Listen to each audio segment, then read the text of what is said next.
Ada nggak yang berani mengatakan akan mengaudit investigatif semua proyek-proyek di IKN? Bukan untuk menolak IKN, bukan? Ya, berarti kita memberikan kesempatan kepada konglomerat yang sudah 50 tahun menguasai kota-kota di Indonesia ini, tiba-tiba dikasih lagi kota baru punya mereka. Nggak akan bisa membuat negara ini berlaga di panggung internasional itu. Kita akan tidak survive. Tapi optimis bukan berarti kita sok-sok ekspansionis, gampang ekonomi apa. Janganlah, itu kan kita jangan menipu rakyat.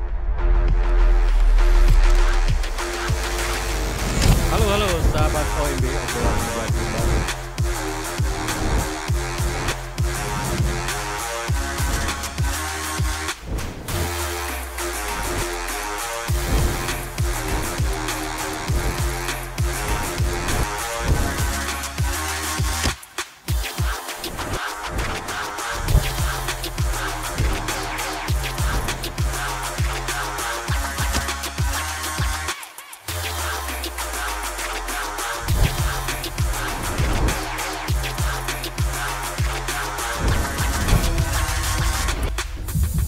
Menarik sekali tadi kata Bang Ganda itu, perlunya kelompok tengah ya. Kalau median itu sampai 20%, memang ini mengkhawatirkan ini. Jadi kalau Prabowo misalnya jargonnya itu dihina, dinyinyirin, senyumin aja, itu nggak memadai ya, nggak memadai sebagai suatu kelompok yang akan nantinya bisa menjadi kelompok tengah yang merangkul tadi ya. Justru mereka itu ya akan menjadi salah satu kelompok yang tadi berhadap-hadapan begitu ya. Nah, saya memikirkan ini kalau kita tetap bicara demokrasi, bicara politik itu sebatas mengambil kekuasaan, memenangi pemilu ya, kita akan sampai ke situ lagi, nggak akan. Jadi yang disebut Bang Ganda tadi kelompok tengah itu memang betul-betul kelompok yang memikirkan bangsa itu secara murni ya, secara tulus ya. Nah ini nggak tahu kita di antara kontestan ini mana nih yang betul-betul mau mengambil jalan itu begitu. Nah mungkin kita harapkan yang tadi dibilang kelompok menyelamatkan Indonesia gitu ya. Kami misalnya dihidupkan lagi sebagai katakanlah bukan poros tengah dalam arti politik ya, yang membawa isu-isu kebangsaan lah ya, kenegarawanan yang bukan berarti yang politik itu tidak memiliki visi kebangsaan, enggak. Tapi mereka sekarang sedang bertarung, berkompetisi. Ya. Ketika nanti hasil kompetisi itu menghasilkan keterbelahan masyarakat, itu tantangan ya untuk bagaimana menyatukannya lagi, menghasilkan kelompok tengah tadi. Ya, bukan dengan cara-cara merangkul masuk kabinet, bukan dengan cara-cara seperti itu kan juga menghasilkan keterbelahan baru kan antara capres-cawapres yang diusungnya dengan para pemilihnya kan begitu. Nah itu kan cara-cara yang sangat-sangat pragmatis gitu kan. Bahkan sekarang sudah ada beredar itu, tenang aja kalian semua, siapapun yang menang nanti, jago kalian nanti pasti akan dirangkul gitu. Itu saya kira atau memang kita belum punya kelompok ideologis ya di dalam pertarungan politik, sehingga apapun nanti ya sudahlah bagi-bagilah hanya untuk tadi nggak tahu juga betul apa enggak ya, hanya untuk menyatukan, menghindari keterbelahan tadi ya. Nah tapi yang substansial, yang betul-betul mendasar, saya pikir memang harus datang dari negarawan. Ya kita harus mengidentifikasi orang-orang, ya orang-orang yang sejak awal itu memang punya visi kebangsaan, berorientasi pada rakyat, ya, dan tidak partisan. Ya. Nah ini harus kita rawat orang-orang seperti ini dan kita berikanlah kesempatan untuk dominan lah ya, menguasai panggung, media massa dan sebagainya. Ya nanti bisa kita sebutlah nama-nama ya. Nanti kan masyarakat akan menguji sendiri siapa yang tidak partisan, yang betul-betul memikirkan masalah kebangsaan kerakyatan ini, dan biasanya ya memang tidak mudah untuk mendukung salah satu paslon gitu. Nah ini nanti di akhir pemilu ini orang-orang seperti ini dengan suaranya dan kelompok itu penting. Nah juga tadi masalah ekonomi ya, itu penting juga. Jadi jangan sampai apa tadi Bang, efisiensi ya, di masa sulit nanti itu ya, Ya, maksud gini, korupsi.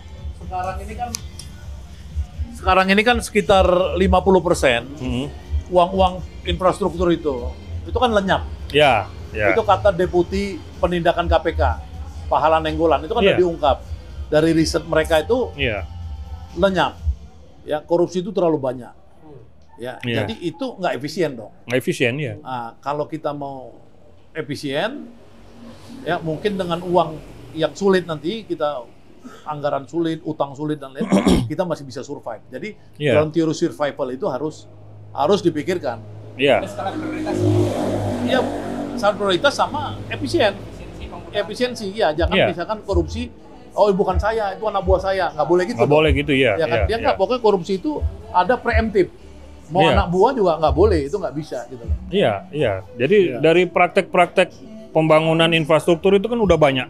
Kontraktor yang subkontraktornya dari karya-karya kan yang Bangkrut. yang bangkrut, Iya. yang protes kan Iya. udah banyak ya. Jadi yang aku tunggu sebenarnya dari salah satu paslon ini, misalnya kita bicara IKN, Iya. dia sudah menghabiskan lebih 60 triliun Iya, iya. ya, selama 2019 sampai sekarang. Ada nggak yang berani mengatakan akan mengaudit investigatif Iya, semua proyek-proyek di IKN? iya, Bukan untuk menolak IKN, bukan. iya, iya. Ya, kan orang banyak mengatakan, kok Anda menolak IKN, padahal IKN sudah investasi anggaran negara Ya, puluhan triliun gitu kan. Ya bukan soal puluhan triliun, itu puluhan triliun disikat apa enggak? Iya, Ya kan? iya. Nah, Penggunaannya tepat atau enggak? iya, dan kalau kita lihat ada kelompok-kelompok politik yang penting tolak IKN dulu. Iya, iya. Ini bisa jadi karena nggak kebagian juga. Iya, iya. Jadi proyeknya itu dihabisin semua, gitu loh. Jadi penyelenggaraan negaranya ini, pembangunannya itu tidak objektif, yang tidak teknokratik gitu. Nah ini kita yang berkuasa ya kita mainkanlah semua proyek-proyek gitu. Nah itu misalnya ya. Kemudian juga proyek-proyek jalan tol dan sebagainya itu kan. Iya. Loh, kok sekarang namanya kontraktor, izin tambang, izin kebun semuanya, siapapun yang pernah dapat ini, jangan berani-berani masuk politik. Akan dicari semua kesalahannya. Ya kan? Loh, berarti kan selama mereka menambang, selama mereka manggun perkebunannya, selama mereka ngerjain proyek konstruksi, segala macam itu kan permainan semua. Yang abang bilang tadi 50% tuh ya di situ. Nah itu nggak akan bisa membuat negara ini berlaga di panggung internasional itu. Kita akan tidak survive.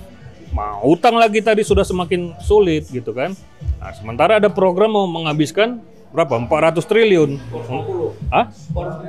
Untuk makan siang. 450 triliun. Nah itu nggak realistis tuh. Nah sekarang pertanyaan kita mana nih teknokrat kita ini harus ngomong lah ya untuk memberi masukan secara well plan ya, well systemic lah gitu ya, systemized ya, yang membuat pemerintah kita ini nggak mudah membangun narasi-narasi politik yang sifatnya jargon gitu. Tapi kan kadang teknokratnya juga pada akhirnya harus ngikut. Kayak IKN misalnya. Ya. Undang-undangnya dulu ada, baru konsepnya gimana. Jadi teknokratnya nggak terlibat di situ. Gitu. Ya teknokrat itu memang yang saya katakan tadi, jangan memihak dulu baru mencari justifikasi. Pokoknya saya memihak yang menolak IKN, saya memihak yang melanjutkan IKN. Jangan itu dulu. Lihat dulu secara objektif IKN itu apanya yang memang betul objektif. Ya kan saya juga menulis itu bahwa IKN itu bukan soal pembangunan kota-kota, bukan soal pembangunan daerah, otonomi daerah, bukan. Karena itu kan ada salah satu paslon yang mengatakan akan bangun 40 kota selevel Jakarta, akan memeratakan, bukan itu. IKN itu membangun epicentrum baru. Ya. Dan itu membutuhkan waktu, perencanaan yang baik. Karena kalau tanpa itu ya kita akan tidak menghasilkan pembangunan yang berkualitas, yang hanya berpusat di Jawa dan Jabodetabek. Nah, pembicaraan itu kan tidak terbuka, lebih tidak terjadi, hanya politik. Pokoknya saya mengatakan ini arahnya menolak, ya kan? Satu lagi mengatakan akan melanjutkan. Padahal kalau menolak, misalnya apa yang mau dievaluasi? Enggak, yang emang evaluasi itu kan pihak Ganjar Mahfud. Dia akan mengevaluasi dan perbaikan gitu ya. Tapi pun aku nunggu-nunggu apa ide perbaikannya, nggak jelas juga. Apanya dievaluasi gitu kan? Apakah keterlibatan pihak tertentu gitu kan dalam investasinya dan sebagainya. Nah, pihak yang menolak juga, loh kok mengalternatifkan konsep membangun 40 kota baru, seperti Jakarta, loh itu gimana ceritanya kan gitu. Jadi ini masih sangat normatif dan politis gitu. Politis banget ya. Jadi makanya tadi diperlukan kelompok-kelompok yang betul-betul mengolah ini supaya nanti pemerintah yang baru nanti 2024 ini nggak terjebak di dalam yang istilahnya tuh janji politik. Ya, bukan kita nggak appreciate dengan janji politik, tapi kalau janji politiknya cuma jargon, ya akan terjebak lagi. Gitu. Dan jadinya gitu-gitu aja Indonesia ya. Gitu-gitu aja dan janjinya juga belum tentu terpenuhi juga. Gitu Bang Bisma. Enggak, kembali ke poin kita tahun depan ini ya.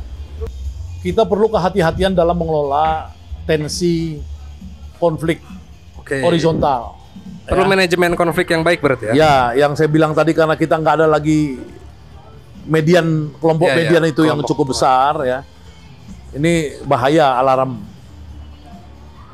Kenapa juga sangat bahaya? Karena politik yang berkembang ini kan zero sum game. Ya, kalau politik ini dikelola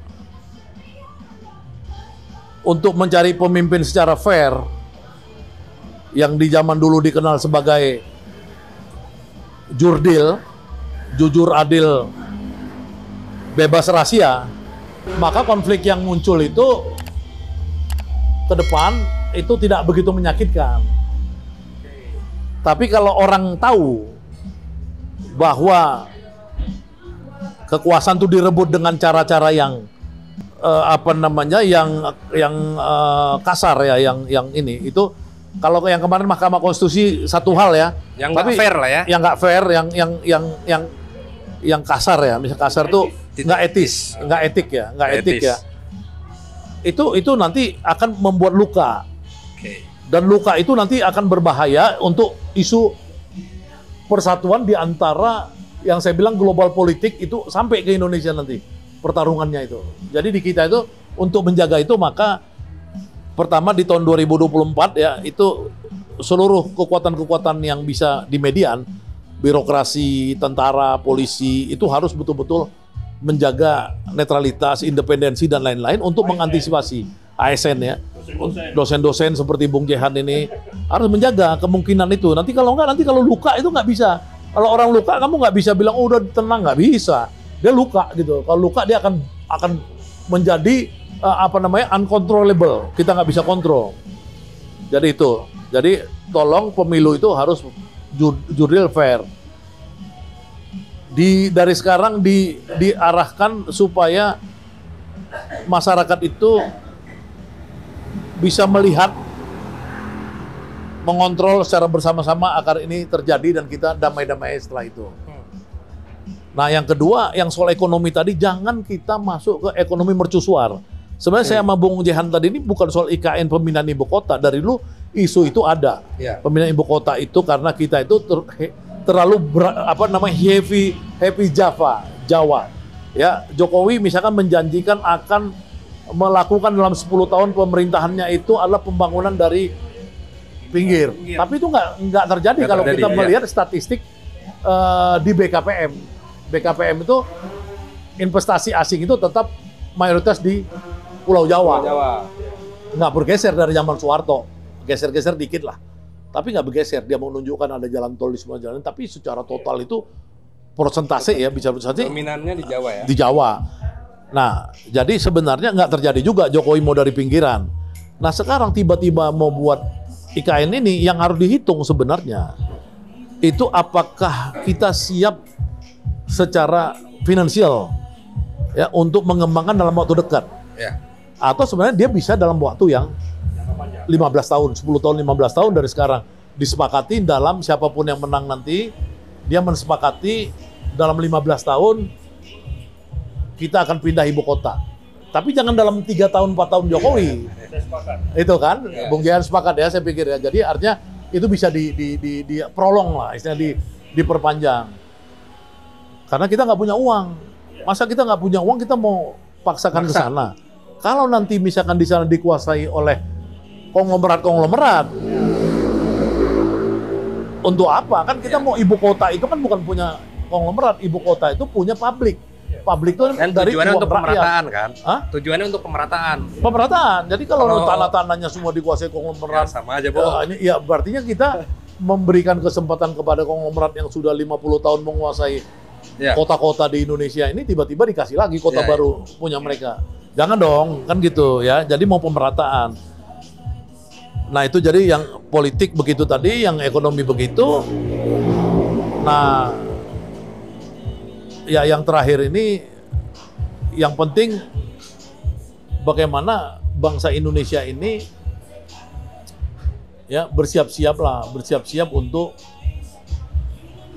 kondisi dunia yang makin keotik ya. Kita ini kan kebanyakan sebagai bangsa yang selama ini kan isolation ya, isolatif. Jadi kita nggak ngerti bahwa itu di sana berdampak ya. Yang kasus Palestina sama Israel aja itu bisa berdampak banyak di sini.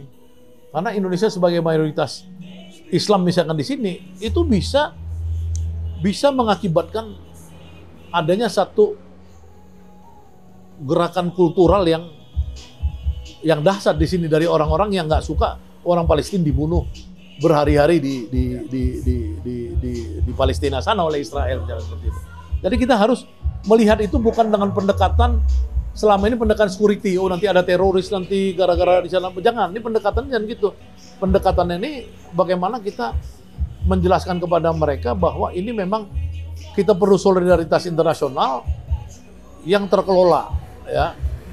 Misalnya gini, kita bicara janji-janji kita mau jadi negara besar yang mengerti tentang solidaritas global dan lain-lain. Tapi tiba-tiba orang Rohingya datang sebagai pengungsi, ya, itu tidak bisa kita handle secara baik di Aceh misalkan.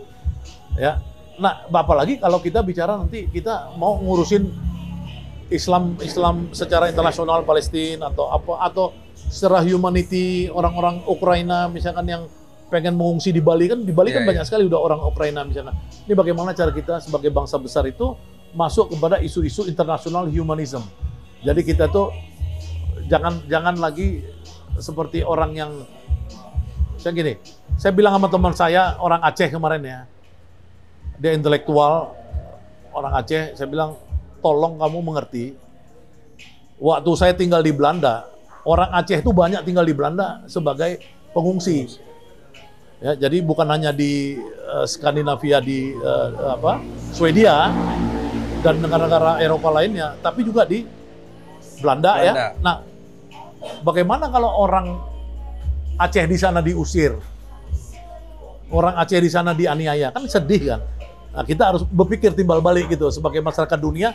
Ya kita jangan salahkan orang Rohingya yang kemari, tapi salahkan sistem pemerintah kita yang belum terkoneksi dengan baik dengan UNHCR dan lain-lain. Jadi yang ketiga, yang maksud saya tadi yang perlu dipikirkan adalah international humanism. Itu harus dirasakan masyarakat kita, terutama pemerintahnya, bahwa kita ini memang akan mengalami goncangan global dan kita harus terbiasa dengan isu-isu Rohingya datang dan lain-lain nantinya. Itu aja mungkin yang penutup dari saya ya pada season kita nih Bisma ya. Menarik sekali ini awal tahun ya. Kita tetap harus optimis, tapi optimis bukan berarti kita sok-sok ekspansionis, gampang ekonomi apa. Janganlah, itu kan kita jangan menipu rakyat. Rakyat kita Jual memang janji, banyak ya? yang gampang ditipu, tapi janganlah.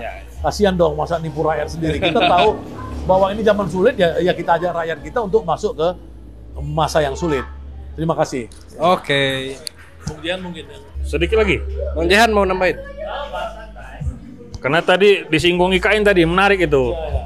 Jadi memang perlu dievaluasi secara mendasar ya. Pertama yang sering diomongkan sumber pembiayaannya itu kebutuhan biayanya itu sampai 466 triliun. Tanpa kejelasan itu anggaran dari mana gitu. Padahal itu kan bukan semuanya anggaran pemerintah.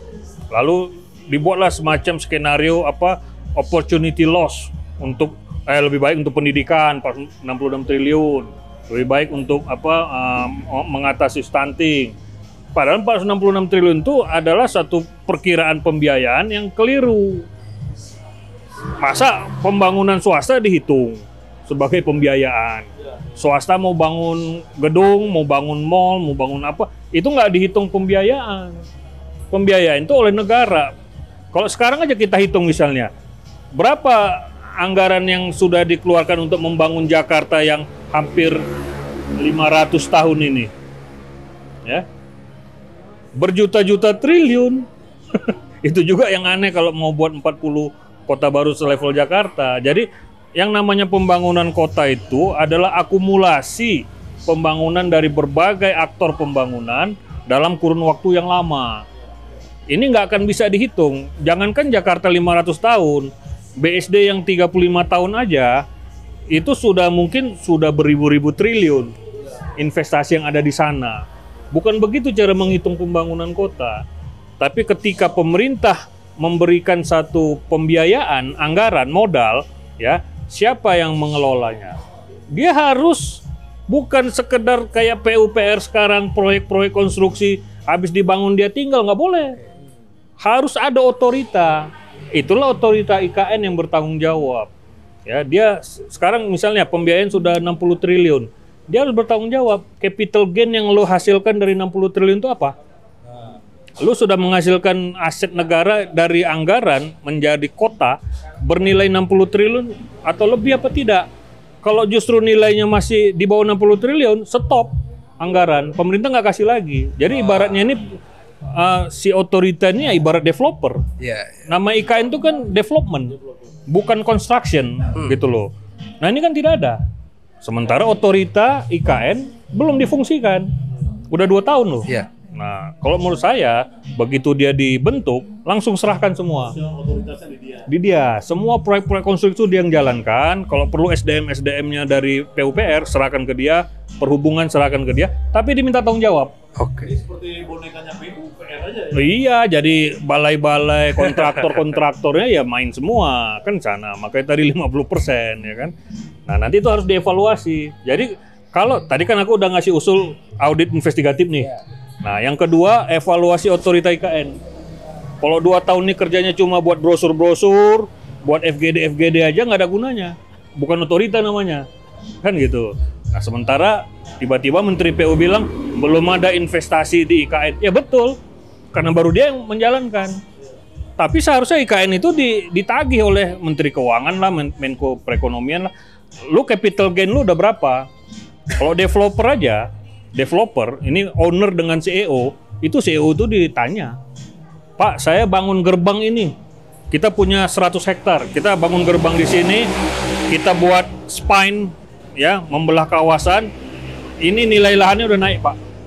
Kita buat dulu rumah contoh, sudah ada yang mau invest, udah ada yang tour, ya kan? Oh udah naik itu, beda nilainya sebelum dia bangun gerbang itu. Dan terus bertahap, dan itu adalah ilmu developmentnya ya, mana dulu, mana yang naik, mana daerah yang memang konservasi nggak boleh, mana daerah yang direservasi nanti dibangunnya gitu kan. Ini kan nggak ada, ya. Main bangun aja semua, yang penting proyek APBN dihabisin. Nah, jadi selain tadi 466 triliun salah, yang 60 triliun itu pun itu harus dipertanggungjawabkan, gitu. Jadi kalau itu direncanakan dengan baik, oh nggak bisa sembarangan tuh PUPR ngabisin duit sana. Ini kita belum menghasilkan capital, itu bisa dihitung loh, capital gain itu. Istilahnya apa? Land Value Gain Capture Management.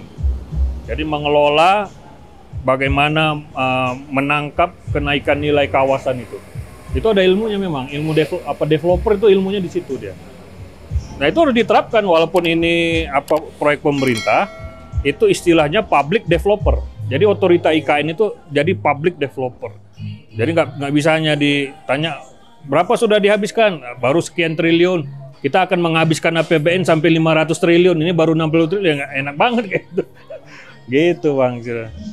Nah itu harus ada nanti di antara capres-capres ini yang punya pemikiran sampai ke sana lah gitu.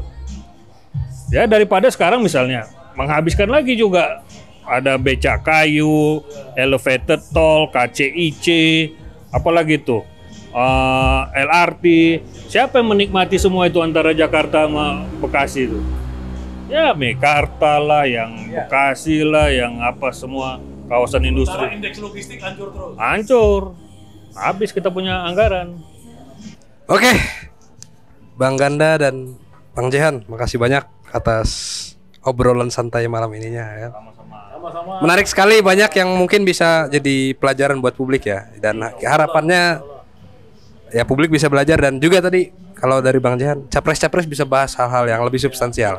Tidak hanya normatif aja. Oke. Makasih.